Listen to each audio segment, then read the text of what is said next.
Hi guys, welcome to my channel, Lighting Your Sunshine, where we like to shine a light within and empower ourselves. So today we are going to use the Voyager Tarot, the Pulp Tarot, and then Sacred Sites Oracle card. And now that I just did all that, I find it interesting that we've got the Voyager, which is all space, and then Sacred Sites. Because most sites, sacred sites, are based on the stars and things like that. I don't think that this is actually, I don't think it's actually based on planets as I do. That one has like all the balls and planets. It's just a mishmash of randomness. That's why I like those. Love random. But let's just get into it. So I'm being called to draw one sacred site first, and then bring in that energy with the rest. It's that one. So who we got? We're going to Greece. I believe that's Greece. It looks like Aphrodisia, which is interesting because in the last reading there was lovebirds in it. Said that a lot. I don't know if that's carrying through, but seems to be coming quite a bit. But you know what? I really want to look into this one. What cool stuff can we learn? Oh, it's actually Turkey. Energy focus is love, and the location is Aydin province in Turkey. So this card is based on the lower world, the middle world, and then the upper world.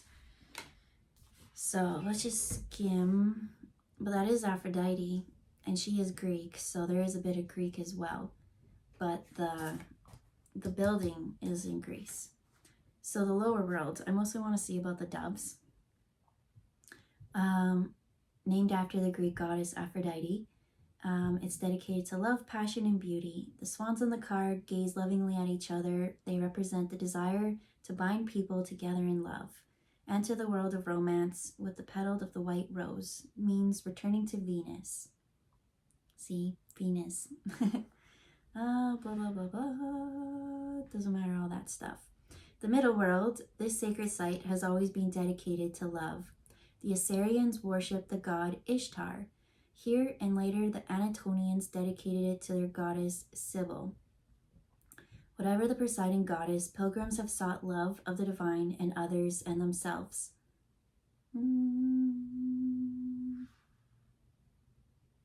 Upper world. And that one is, it says, gaze now at Aphrodite, born from the sea that formed around several... Try again. Gaze now at Aphrodite, born from the sea foam that formed around the severed manhood of Uranus, father of the gods, which has been tossed into the ocean by his son Cronus. Loved by gods and mortals alike, she is the very epitome of femininity, embracing sexuality and encouraging sexual intercourse within loving relationships as a form of worship. Whether you're male or female, open yourself to sexual energy and the love goddess. Okay, that's enough of that. So, there was Greece coming through, but Venus, Uranus, and Cronus, Aphrodite, Greece, Turkey, and so let's see what the cards that are going to come out.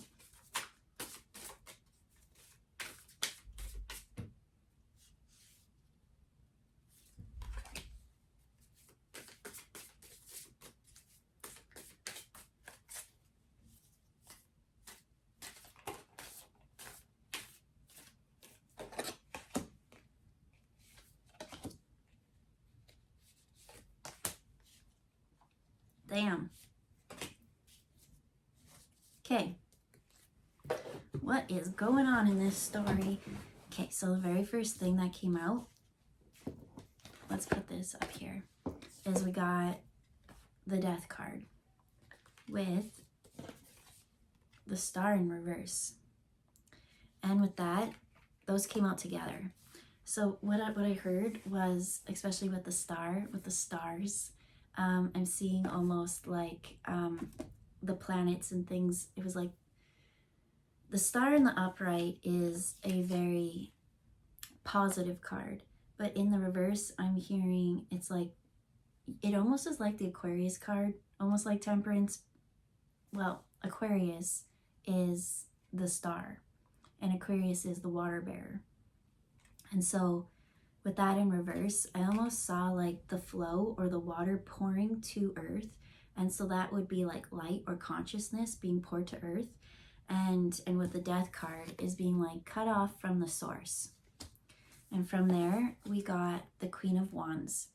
And so it went from like this loving Aphrodite energy, where it probably would have been like the Empress and love and femininity, to the Queen of Wands in reverse, which is now like taking the divine feminine energy, I got chills, divine feminine energy, and almost like turning it into like seductive, or what's the oldest profession in the world would be a whorehouse, right? Turning something very sacred into,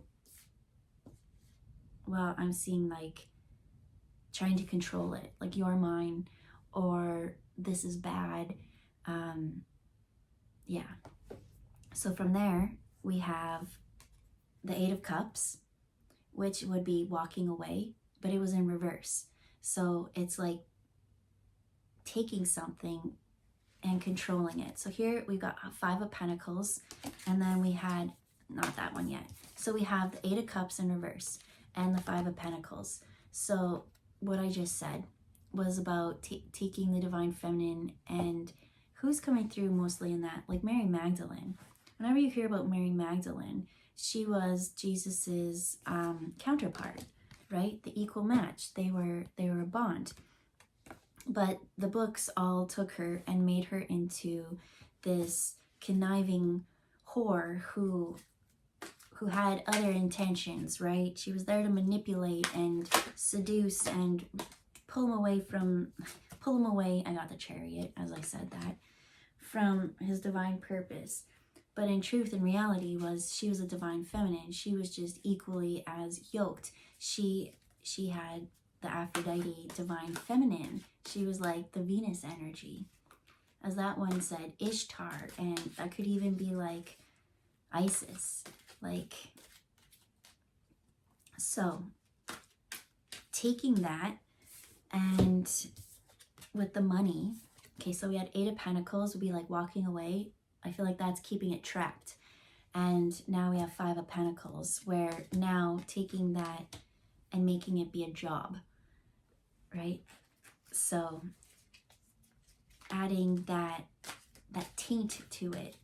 And so the last card that came out was the Five of Swords, which would be conflict, but it's in the reverse. It's like, how do we take this back and add the healthy spin to what we've done to the divine feminine? It's time for change in this Chariot. And when I look over here at the top, it looks like they're carrying her away. Like, so I'm hearing Beatles, I get by with a little help from my friends. Do we need somebody? And what I'm getting is like, I'm seeing in older times that there was the divine feminine, and she was like so loving, and she was there to help. It's like, do you need someone? Because she was the Empress before she became this Queen of Wands in reverse.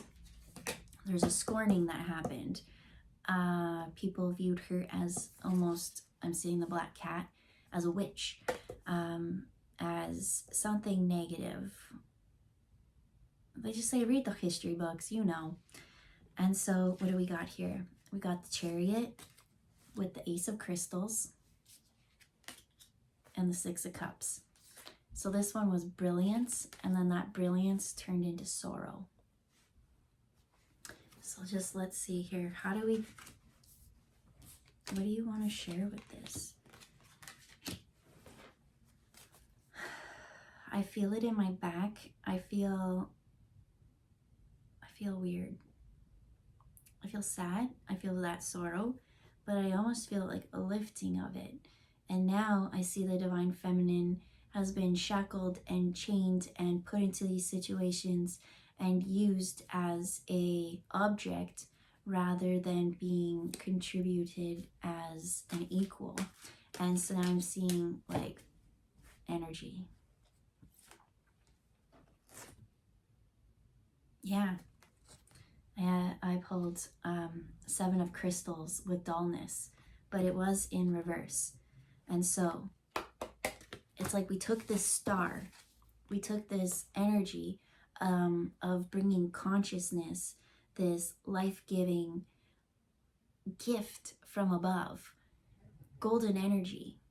The sun I see is like masculine energy, but the star is the feminine energy. I don't really see the moon as much, but we took this star of this energy that we really needed, that was something so valuable, and its brilliance, and we captured it, we tainted it. We said, you're an object, you're a slave now, and we brought sorrow to it. But this sorrow is the main card they say to focus on, because it's the Queen of Wands, the sorrow, and this 5 of Swords of how do we get out of that? Because this dullness was in reverse. It's bringing it back to this brilliance. So these two go together to bring the star back into the upright.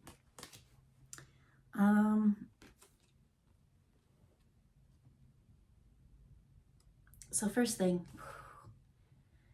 I feel it so much in my heart, and that's where we really need to be. We need to get, I heard swears, but we need to get out of our mind and into the heart. And so when the reason why things are so dull is all these squares. It's like I'm seeing, you know, that game where it's like you're little and you put the shapes in, it's like blue and red on one side and there's like stars and moons and hearts, and you like pull it apart and they're like yellow block pieces. I'm seeing that, and it's like you're trying to shove a square into a heart, and then they're like, a heart's not even heart shaped, but right, I'm seeing an analytical heart. And so it's like you need to get out of the head. The dullness is trying to fit things into a box, to put everything into its square. The square mentality is what's dulling everything. The mind doesn't know. The mind has just read the books, and the books are written by whoever felt like writing it at that time. And at that time, they really did not respect the feminine. They wanted to chastise her and call her a witch and a heretic and all these awful things, which never was true. They wanted to stop this power because, what is it, matriarchy, patriarchy? Yeah, do you know what's really funny? Look at this death card. Creepy. I don't, but I saw like a king, and then to me he almost looked like a religious leader, and then we had the knights, but then there's this death, and he's literally pulling the only feminine. He's like pulling her. He's like, nope, not you. You can't be a part of this group. They're not going to save her. In fact, they can't even save themselves, because I'm seeing this magician's hat. It's like a magician's hat. They're stuck in it, and like she's been pulled out, but like their arms and everything are like binded and tied, and they're like, how did we get ourselves into this? And it's like, well, by being so one-minded, so square box mentality thinking, over sexualizing the divine feminine and not seeing her strength, viewing her as so weak. So let's get back to the brilliance, right? So the dullness is all these like squares and whatever, but when you look at the brilliance, it's sharp and it's jaggedy. And here we have crystals, and so each crystal is coming out of the base here, and so that's usually a cluster. But when you have one cluster that has tons, it's like a family. So there's something to do with family dynamics. So if you want to help heal the divine feminine energy, right, especially we may want to like go and change things outside in like politics or religion and all that stuff, but it really needs to start at home within the family. Ruby, I'm being brought to Ruby. Let me just tap into it. As I saw it, it was a record keeper. And they say the books, you can't read the books because the books were written by people who just wanted to have their point of view seen, and they did not know how to think. So why would we want to think like them? If you want the real records, you need to go to the record keepers, and those are the crystals. So we're tapping into the ruby. And the ruby is almost like it wants to talk about the Akashic records. It wants to go back to time periods where we didn't, I think we gave up free will way too easy, they said. And we're kind of at that point now. And it's like, well, it doesn't affect me, so it's fine. But so much is going on behind the scenes until it overpowers, and then it does affect you. And so that's why they say, take charge of your family.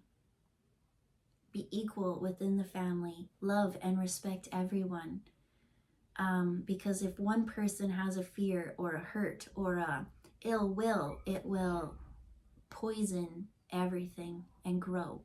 But if love grows there, it can go and out and change everything. And from there, you can change and work on the politics or government, religion, whatever those organizations are. And it's funny because these ones are very sharp. But at the middle of it, there is this multifaceted one. So what about the sharpness? You'll have to talk. Try not to hurt others with your tongue, but you will need to speak up things that you don't want to say, that are uncomfortable to say. But by focusing on the family, as they said, you will be multifaceted. You'll have the masculine and feminine energy. And so within that brilliance comes from all areas. Which cards can we go back to?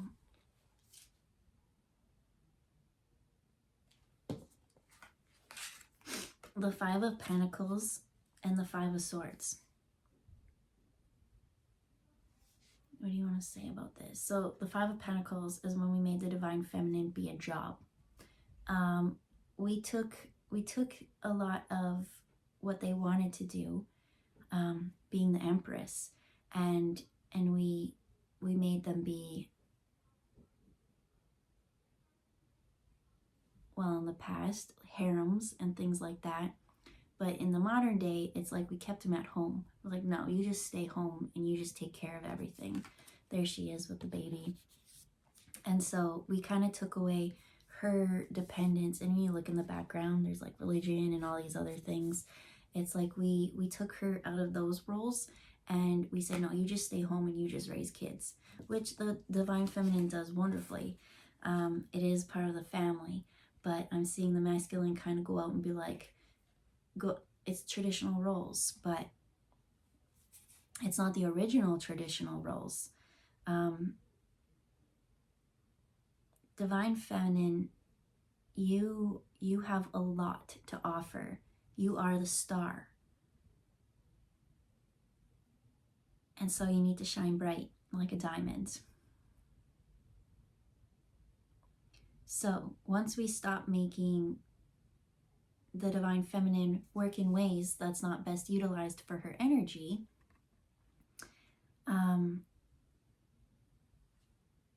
stop fighting. It's like, and that's what I see too, is like the divine feminine going out and like almost like feminist and like we could do what men could do. And I'm not saying that's not true or that you don't have to, but is that the best way to utilize your energy? They're saying the best way is to not fight. You don't need to fight for it. It's just where the energy flows. So now let's go to this Chariot card.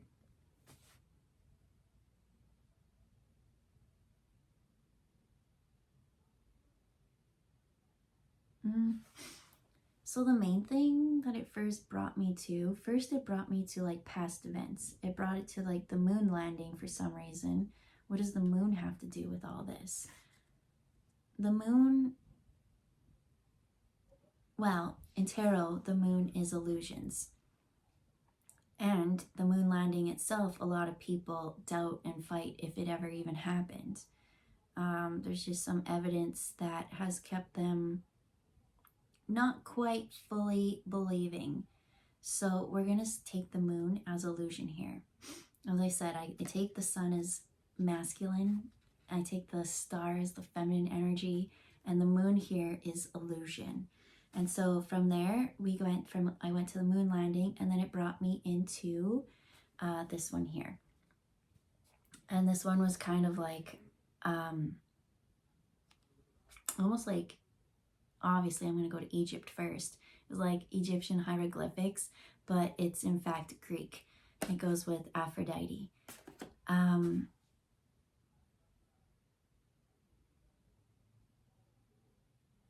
It had to do, I think they're showing the split. The split happened. Okay, so when I saw this, it was talking about like union and using like sexual energy in like a positive way and things like that. And then, oh shit. Okay. Because in this, you see him riding a chariot and he's got like the bow and the horses. They said that the split happened with that when it happened to a conquest or a war or something like that. And so I'm seeing another tribe kind of come in and like this fight happening and then like taking the women. And I guess that's maybe where the women became empowered because the men were physically stronger, but then they were like taken as captives or slaves or something. And then that's when they became a job, to use their body as a job. And that's when it took this star and this feminine energy and turned it into the Queen of Wands in reverse. Okay, so that's what they're showing in the past. That's how we fell from Aphrodite into the ways that we kind of view the divine feminine now. And that's not now, actually, in the past. But we're coming back to this equal place.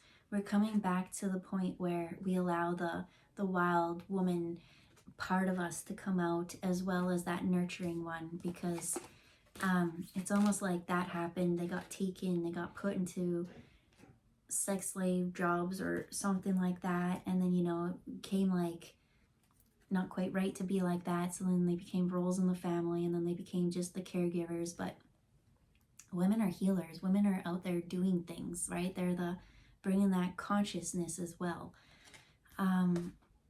And so so nowadays I'm seeing all aspects of the divine feminine coming back. It's like that wild woman and that empress nurturing one. How do you fit both of these in? Because they're both your past and they're both your truth. And how does that fit within the family and the rest of society as it grows? Which card wants to talk about that? The sorrow. The Six of Cups pot we haven't talked about.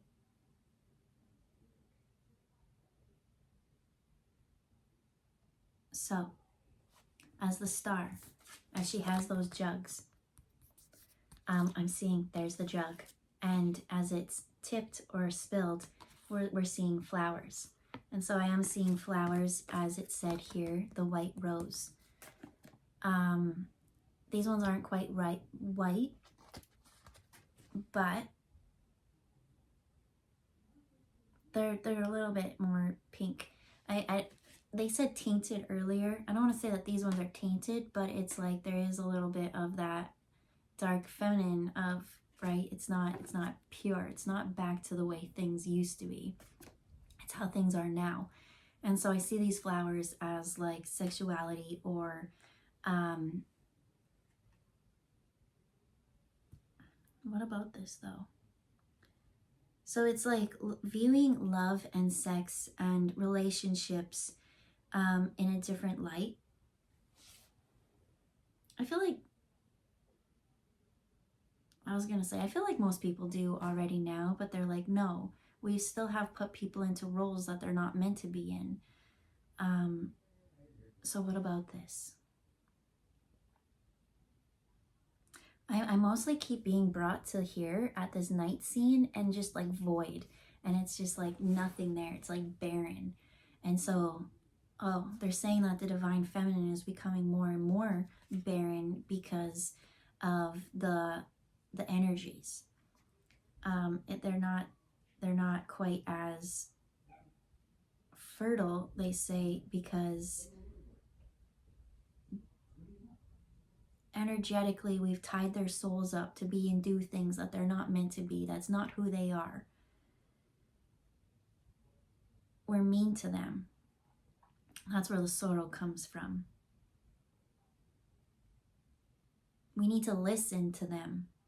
We need to listen to their stories, and we need to just give them a space to speak. I think that what a lot of women have to say or share is not going to be, it's going to hurt to hear, because it's sad. It's sad, the things and the fears and the way the mind works. I'm seeing, when I said that, there will be those who are in the head. Those ones aren't the stories, like, okay, I mean the real stories, the hurtful stories, just not the ones who talk because they want attention. I don't want to discredit them, but that's not the stories we need to hear. Those stories aren't helpful right now. It's the ones who have had real experiences happen to them, and it's shaped their everyday lives, and then they've gone on to shape other people's lives. Oh. So I put the deck down, and right on the upwards was the Empress. So to go from the Queen of Wands in reverse, because we took her stardom away, we took her brightness. We said your brilliance is not, it's not comforting, right? And it was, I do see that dullness from this card happening as that war happened. It was like something was taken away and then she was chained, right? Here they are taking her away. And that's where that purity got to this color. There's still a lot of white in there. There's just a little bit of dark as well. So I feel like this will be the last card.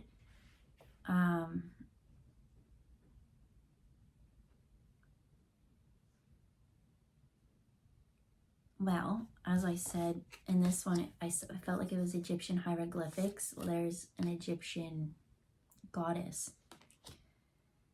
And from her, as I said, in the star, she brings that consciousness to the earth. But there she is. She's back in alignment. So once you share your story, I almost feel like a lot of it is things from the past that have happened, and it didn't happen to you, but it happened to your ancestors. And so that's for you to work through your DNA and up and out. And it has shown in little ways in this lifetime. But by you sharing your story, it's not as severe as in the past.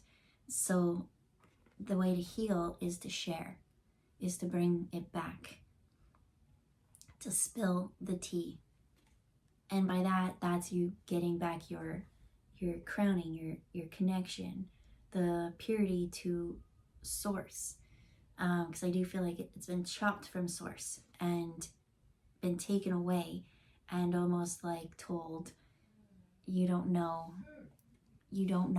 but you do know, because You're connected. You are of the stars. And so